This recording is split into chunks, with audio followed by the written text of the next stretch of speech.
මේ තියෙන්නේ පතරංග chop suey rice එකක්. මේ තියෙන්නේ පතරංග මසාලා රයිස් එකක්. බලමු මොකක්ද හොඳ කියලා. ඇත්තම කිව්වොත් මට මේ දෙක අල්ලන් ඉන්න බෑ. මගේ අත් දෙක රිදුන එච්චර මේකේ පෝෂන් නැහැ. අම්මට උඩු පට්ට වරයි. ඇත්තම කිව්වොත් මම මේ දෙක ගත්තේ තලවතු ගොඩ කොච්චි කොළඹ රෙස්ටොරන්ට් එකේ. මසාලා රයිස් ගුණේ රුපියල් 1290යි. ඒතර මේක චිකන් චොප්සි රයිස් එකක්. මසාලා රයිස් එක වෙන්නේ මසාලා ප්‍රෝන්ස් ඇන්ඩ් චිකන් රයිස් කියන විදිහට තමයි තියෙන්නේ ඒක. ඉතින් මේ දෙකම 4 දෙනෙක්ට ඇති කියලා තමයි මේගොල්ලෝ සඳහන් කරන්නේ. ඒතර මෙතන 8 දෙනෙක්ගේ කෑම තියෙනවා. මේක තනියම ගන්න යන්නේ. හරි දැන් මසාලා රයිස් එක ගත්තොත් එහෙම කිලෝ 2යි ග්‍රෑම් 66ක් තියෙනවා. ඒතර දැන් බලමු චොප්සි රයිස් එක. ඒකේ නම් තියෙනවා කිලෝ 2යි ග්‍රෑම් 660ක්. එතකොට ඉතින් 8 දෙනෙක්ට හරියන්නේ චිලි පේස්ට් තියෙනවා. බෑග් එක තමයි දීලා තියෙන්නේ. පට්ට ගොඩක් තියෙනවා. කොහොමරි බලමු try කරලා චොප්සි රයිස් එකද මසාලා රයිස් එකද කියලා.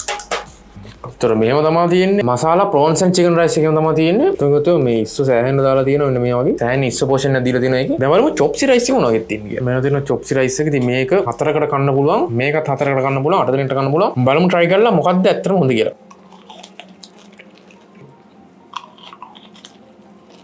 හරි මන්ද මේ දෙකම try කරා. ඇත්තම කිව්වොත් කියන්න වචන නෑ දෙකේම මේ හොඳ level එකේ තියෙන ගාන මාරම worth. ඒ වගේම මේ රසය මාරම quality. හොඳ fresh රසක් එනවා මට. ඉස්සු පෝෂන් එකත් මරු. මම හිතන්නේ මට රස වෙන්නේ මම හිතන්නේ මසාලා රයිස් එක තමයි. මම සාමාන්‍යයෙන් මසාලා flavor එකට ටිකක් කැමතියි. ඒකින්ද මම හිතන්නේ මසාලා රයිස් එක තමයි මට set එක. මේකත් සුපිරි.